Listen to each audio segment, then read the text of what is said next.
All right, what's up, guys? Welcome back to another episode of the Living the Dream podcast. Today on the show, we have Amanda Blackwood, who is an author, artist, survivor, and speaker.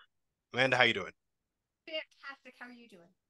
I am also fantastic. Thanks so much for asking. And we like to jump right in. So if you could start with telling us a little bit more about yourself and what you like to do for fun, that'd be great. So, throughout my recovery phase, you mentioned something about being a survivor. We'll get into that in a minute. Throughout my recovery phase, I learned that I had a gift for artwork. And if you're able to see this, this is one of my paintings up here behind me. This is a print of an original. The original is hanging in a home for human trafficking survivors in Chicago, Illinois, with an essay that I also wrote about how we have to carry our own baggage through life a lot of times until we find a safe place to set it down. So I have a huge passion for writing, for artwork, for the 1940s antiques, which show up quite frequently in my life in random places, Okay, and spending time with my husband, my cats, and going to church. there we go. There we go.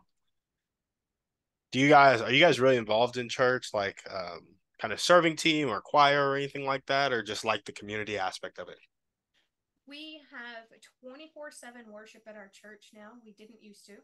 My husband has been an audio engineer as on a volunteer basis since before I met him, and now he's actually volunteering his time outside of standard church practice hours to go in and do the audio engineering. Unfortunately, my health doesn't quite allow me to have those kinds of hours available to them, but I do help out when I'm able. I gotcha. I gotcha. And so tell us a little bit more about what the day to day looks like as an author, a speaker, an artist. Every single day is different, Yeah. and that's one of the beautiful things about having a life that's outside of the corporate world. When I was working in the corporate world as like the low man on the totem pole, every single day looked the same and it drove me crazy. Now that I'm able to do this full time, I get to talk to really cool people like you just on the random because I'm getting to do a podcast interview with somebody who's got an awesome show like you do, or I get to interview somebody who's going to be on my show, and I wouldn't have opportunities to speak to these people otherwise. These people are so inspiring, and it's absolutely incredible to have these opportunities. They inspire me to come up with new stories, new creative ideas, to express another memory that I've had through a painting, or even just to sit down and read a book that I haven't read before. Yeah. Yeah. Absolutely. I love it. And I love how the like difference is highlighted in like the people you're talking to and the people you're interacting with. When so much of the corporate world you get kind of put to a task that doesn't always require people. Maybe it requires a small team of people, but most of the time you may be doing something with technology or some sort of product fulfillment or customer fulfillment, and the experiences and the interactions can get really scripted and less you know authentic, if you will. Right. You're no longer a human. You are a robot and you're just pushing buttons. Mm-hmm. Sometimes Yep. they're the wrong ones. Yeah, honestly. Well, tell us a bit more about your motivation. What really gets you up and keeps you going every day? The fact that I'm still alive, man. I have been through so much stuff in my life, and every single time I wake up in the morning, I don't care what's going on for me personally, whether it's a physical challenge or health issues, or it was a really bad day yesterday, or I'm waking up because I've got a cat vomiting on the carpet. I'm still happy to be alive because I've beaten all of the circumstances in my past to bring me to where I am now. I'm hugely passionate about understanding and recognizing every single day when I wake up that I have that choice. I can either roll over and go back to sleep and go, I don't want to face this day. Or I can wake up and say, I'm ready to face this day because this means I've got one more on earth. Yeah, I love that. And so tell us a little bit about some of the stuff you've been through in your life, because I know you had us introduce you as a survivor. So talk to us about that story. So, as with, I did touch on human trafficking just a little bit with my artwork. I am a survivor of human trafficking, but as with most survivors of trafficking, most victims, we grow up in households filled with abuse of some sort. I was molested the first time that I can remember when I was only 4 years old by my older brother. I was then molested again at 12 by a stranger in a public pool, again at 13 by an uncle, 14, 15, 16, 17. At 17 years old, I was raped by somebody that I thought was my best friend at the time. When I was 18, I was trafficked for the first time. When I was 19, I was trafficked for the second time. And the last time I was trafficked, I was 31 years old, and it was a police officer that trafficked me after I had known him for 7 long years.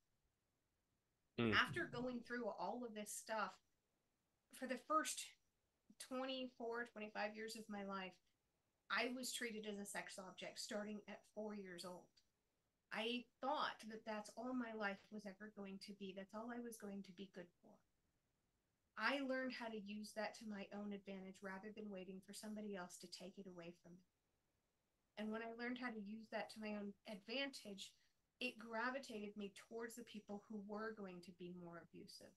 The human trafficking people, the drug dealers, the smugglers, all these people who had horrible ties to organized crime in whatever way, or the police officer who just wanted to make an extra buck. He saw a way of doing that by exploiting me. When I managed to get away from there, a huge part of who I thought I was left behind. And I had to fight back to figure out who I am now. One of the things that I talk about and have written about extensively is that the stages of trauma mirror the stages of grief. And that's no small accident. We have to grieve for the person that we were or the person that we might have become, because when we've gone through trauma of whatever sort, it has changed who we are fundamentally, and we will never have the opportunity to be that exact person ever again in the future. We have to give up on that to figure out who we are now and to be able to move forward with our lives. And that's what I'm talking about when I say I'm happy and I'm grateful every single day that I wake up. It's this amazing feeling of I am still here because I easily could have died. Less than 2% of all victims of human trafficking get out with their lives. I nearly died myself several times. Yeah. Well, Amanda, thank you so much for sharing that. This may sound like super ignorant, naive. I don't know a ton about human trafficking. Does Is it only the circumstance where you were like shipped out of the country in a sex ring, or are there other things under the umbrella of human trafficking? This is such a great question, and I'm really glad you asked. So, if we break down the definition of human trafficking, the Department of Homeland Security defines it as the use of force, fraud, or coercion to obtain labor or sex acts from another person. You notice in that definition, there is no mention of money and there is no mention of transporting somebody. Hmm. So, transporting somebody across international borders or even state borders is actually considered human smuggling. And while there is an overlap of the two, they're both separate issues that both need to be addressed in a big way. And it's the same thing with prostitution. While the majority of prostitution can be considered human trafficking, very little human trafficking can actually be considered prostitution. It's the same thing with pornography. A lot of people don't realize that 85% of pornography is created using victims of human trafficking. Hmm. These are astronomical numbers when we start looking at it. So, from my own experiences, um, I didn't know that what I had been through was considered human trafficking until I went to an anti trafficking conference in 2018. I was all about save the kids because I thought it only happened to little kids being snatched up off the streets by greasy men in windowless vans who were shipping the kids overseas to sell them. What I found out was that more than 85% of all victims are victimized by people they know and trust and love, and people who have a sense of authority over their lives. They're trafficked by parents, and grandparents, and aunts and uncles, and boyfriends and girlfriends, not strangers. And a lot of times they're trafficked out of their own homes. They don't even have to leave their own home to be trafficked in some way. They are forced, frauded, or coerced into labor or sex acts in their own homes, in the place where they should feel the safest. Only 1/4 of all victims worldwide are under the age of 18. Hmm. Yeah, that clears up a lot. There's a lot of myths about human trafficking. The media is really damaging our fight by perpetuating things like talking about the Jeffrey Epstein story and making people believe it can only happen to rich people who have this authority and control.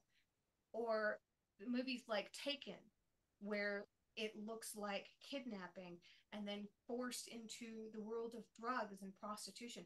That's not what human trafficking looks like most of the time. What it looks like is normal life and possibly a sprinkling of domestic violence. Yeah, I gotcha.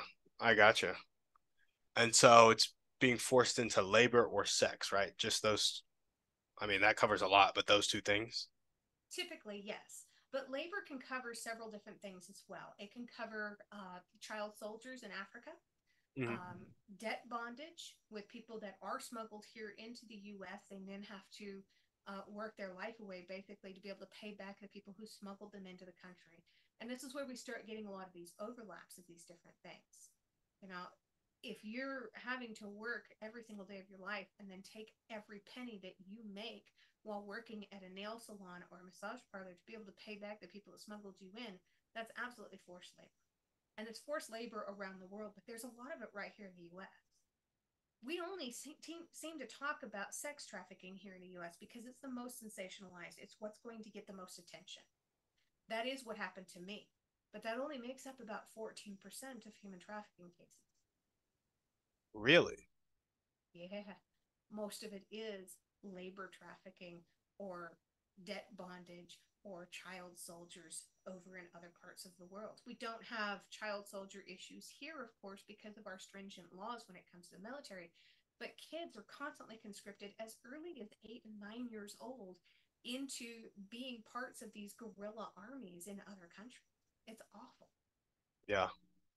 Yeah. I gotcha. Well, tell us a bit more about your dreams and goals. What's your vision for life, your books, going forward? I have so many, it's not even funny. My biggest dream right now is to touch as many lives as I can and to help pull people out of the victim mentality of having lived through past traumas. Hmm. It's a really tough thing to get through. You know, with the stages of trauma, you go through denial, bargaining, anger, depression, and finally acceptance. And when you get down to the acceptance phase, that's when you're ready to start digging in and doing the work. Now, a lot of people think that getting to the acceptance phase means that you're done. You're okay. You've gone through it all. It's just the beginning of the fight. But that fight is absolutely worth it because at the end of it, you can have this absolutely beautiful life. You can have healthy relationships with healthy boundaries with good people. You can start to understand who you are better. You can fight back against these trauma reactions that can otherwise have lasting impacts on your life and turn you into somebody that you don't want to be. Now, Yeah. when you learn how to fight back against these trauma reactions, you can retrain your brain to have healthier reactions, and those healthier reactions are going to help you to actually communicate people with people better when they're in your life. You can have healthier friendships, you can have healthier relationships. If I hadn't gone through all the hard work that I'd been through, I wouldn't be a public speaker. I wouldn't be able to talk about my story. I wouldn't have the incredible marriage that I have now. He and I got married in January of last year. So we're only a year and a half in, but we don't argue, we don't fight, we talk about things, we discuss things, and it's the most beautiful, healthy relationship I've ever known in my life. I want this for other people. I want other people to recognize that this is absolutely something that's possible for everyone. This is definitely my biggest passion is to pass on what I've learned to others so they don't have to learn through the hard ways that I had to learn and they can take it just a little bit easier. Yeah. Yeah, absolutely. Tell us about dive into that work a little bit of like, say somebody got to that acceptance phase and they thought it was done, so they started neglecting that work. What would it look like for them to start that work in their daily life? The first thing that they want to do is really start to acknowledge when they're feeling something. You know, instead of trying to minimize what we're feeling or what we're going through, instead of saying, I shouldn't feel like this, take the word shouldn't out of that sentence and it changes it completely. I feel like this. Acknowledge that that exists. Try to figure out why it exists, what it might remind you of, where you have felt this before, and start to kind of make a rational decision based on how these things meet up. Is this exactly like this other situation? Then you've got a problem. Most of the times it's not going to be the same way. You're feeling that way because it reminds you of something in the past. But if you take a moment to take a breath and allow yourself to just be, you can sit back a second and say, you know what? He didn't mean it that way, or she didn't mean to say what she just said for me to take it the way I did. Let's talk about this. Just taking that brief moment can help you start to kind of reframe everything that you're doing. There's also a huge confusion between empathy and hypervigilance.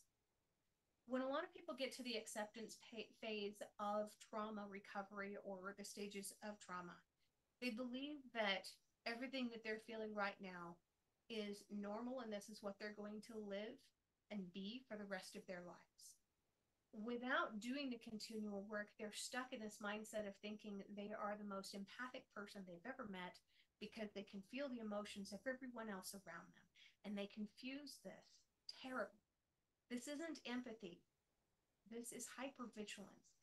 This is somebody who's had to be on high alert probably for their entire lives, needing to address every person in the room within a split second to figure out who is the most dangerous person in the room. And they attune to that person emotionally to figure out where they are and what's going to trigger them. Because as long as that person stays happy and calm, they're safe. So they learn to read these people and they believe that this is empathy. Yes, you can tell when somebody else is in a bad mood. That doesn't mean that you're reading their mind, and it doesn't mean that you're magical. It means that you've been through some terrible things yourself and you need to address those within yourself first. Yeah. I like that distinction between hypervigilance and empathy. Yeah. I've never heard it before, actually. I So, discovered that one a few months ago in some of my research, and it's just been this huge groundbreaking moment for me because I always wondered why I was so attuned to whoever was in the worst mood in the room. Like, I'm a happy person. Why am I drawn to that person? Why do I have it deep in my mind and my heart that I need to understand that person when this person over here seems so much more interesting? uh-huh. I started to realize that it was because I saw that person as a threat and I needed to understand how much of a threat they were. Yeah. No, absolutely. Well, awesome. What other dreams and goals do you have that you want to chat about? Well, I just had my first grandbaby. There we go. So that one's a huge one for me. I have one son of my own. My husband has two children from his first marriage, and we're huge family people. So we're looking forward to helping to raise the grandbabies.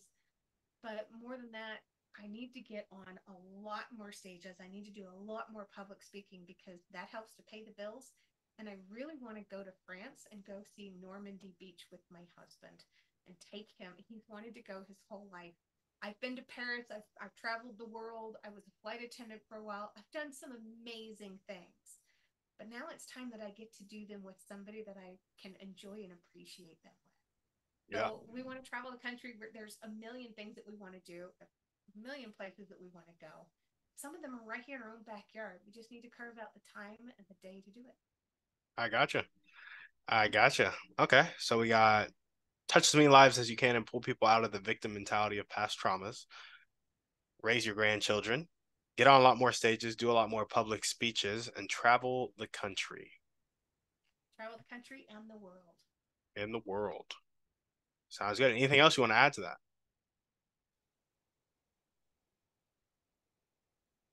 I want to know that I've made an impact.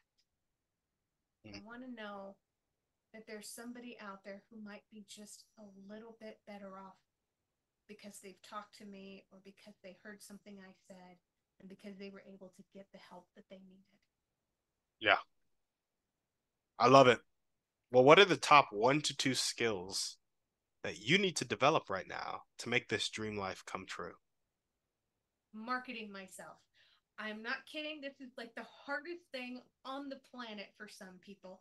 especially for people who were victims of human trafficking. We had other people buy and sell us like a commodity. Why are we wanting to do this to ourselves? Mm, So, again, with reframing our thought processes, we have to understand we're not selling ourselves, we're selling our product. We are yep. selling what it is that we do and the services that we can offer to people. But it's still a challenge to move beyond that. I mean, I went through this phase where I was treated as exotic because the last time I was trafficked, I was in Scotland. Before that, I had been on TV shows. I was on Alias and Will and Grace, and I modeled for Harley Davidson. And because of these incredible things that I had done with my life, I was seen as more exotic and worth more money. So, how do I take what it is that I'm able to do now and pass that off as something that's not an exotic commodity and not connect that to my own past and my own trauma? This is a huge roadblock for most people, but especially people that have been through this kind of an emotional trauma. Yeah. Yeah, no, that makes a lot of sense, especially with the you've been exploited and, if it's around labor, there was may not have been money involved, but you were probably making somebody money if you were doing some sort of labor. And if it's around sex, it was for somebody else's pleasure, which products can be tied to pleasure. Like most products aren't essentials. Most of them are like pleasurable for people, and that's why they spend money on them. And I could definitely see where that link is made. Curious, has as you've gotten into the products, like, yes, I'm selling my product and my product is geared to add value to people. Has that kind of shifted it at all in your head of like, it's not um, the difference between I was exploited before, but now it's intentionally adding value? It's definitely helped in a big way. Mm, Understanding that what I do is not something that's for pleasure and it's absolutely hard work. I am building my trauma recovery mentorship program. And in building this program, it's difficult. It's not just difficult for me to put together, but it's a struggle for the people that are going to be going through this program. This is not something that they're doing for pleasure. This is something that they're doing for their own mental health and for the, fighting back against PTSD. And understanding that what I'm doing is absolutely going to add value to their lives. I still deal with a little bit of imposter syndrome because I know that there's going to be those people that aren't going to make it through the program because it is hard. yeah, Doing this self reflection, doing this healing work is incredibly difficult. And some people are so much more comfortable just remaining in that victim mentality. I know that there are going to be those heartbreak moments that I'm going to have to face where somebody drops out of the program because they're not comfortable with it anymore. yeah, And I think that's probably one of the biggest drawbacks for me that kind of holds me back from wanting to really just dive in head first and just completely get it done. I want it to be perfect, which is another trauma reaction. Perfection doesn't exist. You know, yeah. it needs to be tailored for every individual person, and people are going to have to understand that too. It's a wild ride that I'm on, but it's worth it. Mm, yeah. No, absolutely. Well, what are the highest impact daily actions that will tick the needle forward towards your dreams and goals? I need to sit down at least 10 minutes every single day and work on a little bit more of a script to be able to put together my recovery mentorship program. As long as I'm doing this and continually working on the website and updating things and receiving feedback from people, which is huge, as long as I'm doing all of these things and putting them all together, this is going to continually progress. And it's going to turn into something that's going to be um, very self sufficient in a way. Yeah, So once I get these modules up there, once I get everything programmed and running, it's going to be this really great machine that's just going to run by itself. And then I just step in and do the one on one mentorship as needed. It's going to be so cool when it's done. I'm excited about it. I don't know if you can feel that. I love it. I love it. Well, what character trait do you most need to develop right now to make your dream life come true? Everybody seems to think I already have it, but I'm really good at faking it. I am not, um, what is the word? I'm not an extrovert. I need to be more extroverted to be better at what it is that I'm doing. And I was for a long time, but when you go through the kind of stuff that I've been through, there's a lot of things within your brain that change. And this is often one of those things. It's one of my favorite things to ask on my podcast in recent episodes is, are you an introvert or an extrovert? And have you always been that way?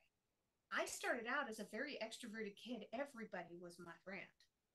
As I grew up and as I was going through all of this stuff, I learned to become an introvert because I couldn't talk to anybody about the things that were happening. And I kind of stayed in that introvert mindset. And I'm comfortable being by myself. I'm comfortable being alone and not talking to people and not going out. But that's not going to work in this kind of a world. I need to get back to a semblance of who I was when I was that innocent kid and everybody was my friend. But it's definitely a struggle again because I've had to face so much betrayal in my life. I have to make sure that I still retain those healthy boundaries and I know where it is that I'm willing to allow people into my life. Mm, I gotcha. I gotcha. So it's like extroverted with some boundaries. Right, exactly. And everybody should have those healthy boundaries, you know? Mhm. You know, if you have a friend of yours that's going to start harassing you and saying, "I need your phone, you have to give me your phone," and then they start going through your stuff, this is a big red flag. That's somebody that is manipulating and controlling you and Do people wanting do to. that? Oh yeah, oh yeah. Oh man. Especially in this world that we're in now, um, it's common among people that have survived severe traumas. You know, people see them as easy targets to be able to emotionally manipulate them. And a lot of times that's how it starts, is with something small and innocuous like that. I need your phone because I need to call so and so, and then they start going through your phone and looking in your contacts to see if you've got this other person in your contacts. Yeah, it's a really bizarre world, but that absolutely happens among trauma survivors frequently. I am clearly in a bubble because that has never happened to me. Oh my gosh. I would, wow, I would be shook if somebody did that to me. Right? Yeah. It's not okay. Yeah. Yeah. Okay. Well, so extroverted with some boundaries that are appropriate and healthy. I love it. Yes. Yeah. Well, if there were one or two people that you could meet right now, and that could be a specific person or a type of person that would help you take the next step towards your dreams and goals, who would they be and how would they help you? I would love to meet somebody who could help me finalize and put together my program to where it could be the absolute best that I could possibly build for other people to be able to go through this recovery process. You know, this is hard work. Not just, I've said this several times, not just for them, but also for me. Yeah. I want to meet that person who's going to be encouraging and inspiring, but also guiding along the way. Yeah. And Audrey Hepburn. Audrey Hepburn has always been a hero of mine. And there's very specific reasons for that. She lived in Holland during the Nazi occupation during World War II, and she ran notes through the underground in the soles of her shoes, fighting back against this oppression, this trauma that she was going through. She nearly starved to death, her and her mother both, and she overcame all of that when an organization came through Holland after the Germans were beat, they came through with food and supplies. And the organization that came through was the predecessor to UNICEF, which is why late in her life, Audrey Hepburn donated her life and her time to helping UNICEF and to helping going out and feeding people that needed it and housing people who didn't have homes. That's the kind of person I want to be. Mm, yeah. I love that. So just to kind of soak in some of her dedication to people and loving them and helping them. Right. Giving back to those who gave everything. Yeah. I love it. Now we're gonna jump into our thriving three. First question: what's your favorite book, movie, or podcast? Pick one. My favorite book is The Count of Monte Cristo by Alexander Dumas. The man was a brilliant writer. He also wrote The Man in the Iron Mask and The Three Musketeers. So obviously he had some gifts. He was absolutely incredible. And The Count of Monte Cristo is probably not the kind of book that I should absolutely love because it's all about revenge, but it's so good. It's the like second time it's been recommended, I think within the past 2 or 3 weeks. So Nice. I have an antique copy that my husband gave to me before we were ever even engaged, sitting on my shelf right there. hmm, there we go. There we go. Well, what's one way you like to take care of yourself? I love to find a new recipe. So my most recent book I just came out with was actually a cookbook. I have this thing for wanting to nourish the body because nourishing the body also nourishes the mind. Mm, It's all about wanting to keep everything the best it possibly can be for ourselves, for our own journeys, for healing, for thriving, for whatever it is that we have in life. Love finding a new recipe. And the other thing I love to do is to take a little bit of quiet time out for myself in the end of the evening and take a hot bath away from the cats, away from the husband, no video games, nothing like that. Maybe put on an old Roy Rogers movies or something like that, and just kicking back and relaxing and spending a little bit of me time. there we go. There we go. Do you play video games? I do. So my husband loves to play he's got a PS5. Yeah. So I'll sit down there with him and play the Switch while he's playing the PS5. So we can still sit down next to each other and still play our separate games. And we're having a blast. But when he's not home, I'm on that PS5, man. What games do you play? Oh, gosh. All right. So you're going to laugh at me. I love anything Lego. It is the cutest stuff. Oh, my gosh. That is I've awesome. almost beat all of the Harry Potters. I've beaten all of the Jurassic Park. I'm a big Jurassic Park fan. There's anything Lego is just it's just cute. Yeah. It's just cute. My husband is more like Dark Souls. He loves the video games that are going to be harder, like a massive challenge. But he's been playing video games for most of his adult life, so he's got a leg up on me there. Yeah. Yeah. Yeah. I gotcha. I gotcha. And what is one action step you can take right now or continue to take if you're already doing it to meet that person who will help you finalize and put together your program? I have been participating in something called the JV Directory meeting. I met these amazing people through LinkedIn, and they do these networking meetings like once a month. I've been jumping in there and just throwing out my pitch and having feedback from people. I've had multiple people reach out to me and say, "Hey, I love what you're doing. If I have any suggestions, I have this, this, and this." And there'll be little things along the way, and I'll write them down, and I'll make sure that I keep track of them, and I go back to that list frequently to make sure that whatever this advice was, if I wrote it down, I thought it was important enough at the time, see how it fits into what I'm doing. I Yeah. need to keep doing that, keep networking, and keep working it hard. There we go. There we go. All right, we got our final series of questions. We're gonna run through these right quick. They're all about limiting beliefs, so they can get a bit personal. I don't see you wanting to pass on any of them, but if you do, just say pass, and I'll let you pass through. So, what is one limiting belief that continues to pop up in your life, if any? I grew up being told that I was ugly and stupid my whole life. I went to college for physics and I modeled for Harley Davidson to prove other people wrong, not because they were things that I wanted to do. One of my biggest limiting beliefs is that I'm not good enough. I'm Mm, fighting back against that every single day, trying to remind myself that I'm still alive because I am good enough. yeah, I gotcha. And do you have any limiting actions that reinforce this limiting belief? I gotta say, there's probably a couple of them. I really like sleeping in. Uh, It is a big guilty pleasure of mine. My husband goes off to work somewhere around 6:30 in the morning, and I roll over and I just go back to sleep. And if I got up earlier in the mornings, I think I would probably get a lot more done and have a lot less distraction of the imposter syndrome sneaking in. I gotcha. I gotcha. So, do you feel like sleeping in is a action that is rooted in having that imposter syndrome and not wanting to confront it? Right. It's a sense of procrastination, which is also another trauma response. Yeah. I'm putting off the things that I need to do for the day because I just don't feel like doing them yet.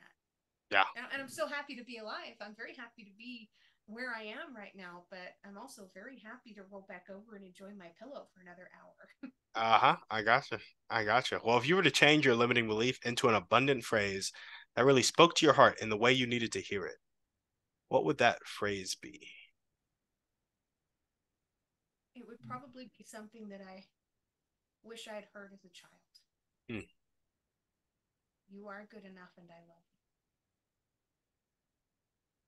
I think And I need to say that to myself more often. I think we all do. the last part was, and I love you. Yes. And I love You are good enough, and I love you. Well, when the limiting beliefs start to take over, what thoughts or actions do you resort to in order to take back control? you. I start marking off my list. Hmm. And a lot of people don't like lists, and I get that. It doesn't work for everybody, but I have a little list of things that I need to do or things that I want to do. And when I start marking those things off, one of the things that I did as a kid was every time I put a check mark next to something on the list, I'd give myself a Skittle or a Reese's Pieces or something little, maybe a Yeah, piece of popcorn. It's such a I mean, it's a double edged sword because we're not exactly animals. We don't need to be rewarding ourselves with snacks and food, but it also works. we're pretty animalistic. Yes, we are. Yeah, And when I go to that list and I start marking off things on my list, it releases a sense of dopamine in my brain and it makes me very happy to see all those little things marked off. yeah, yeah, yeah. I gotcha. I gotcha. Well, awesome. We got one last question for you. You ready for it? I'm ready. What is your favorite belief about yourself? That I am more resilient than I could possibly imagine. Hmm. In recent years, I've been dealing with Crohn's disease, thyroid disease, chronic hives, and now I'm getting tested for lupus. With all of these health issues going on, I'm still doing what I'm doing.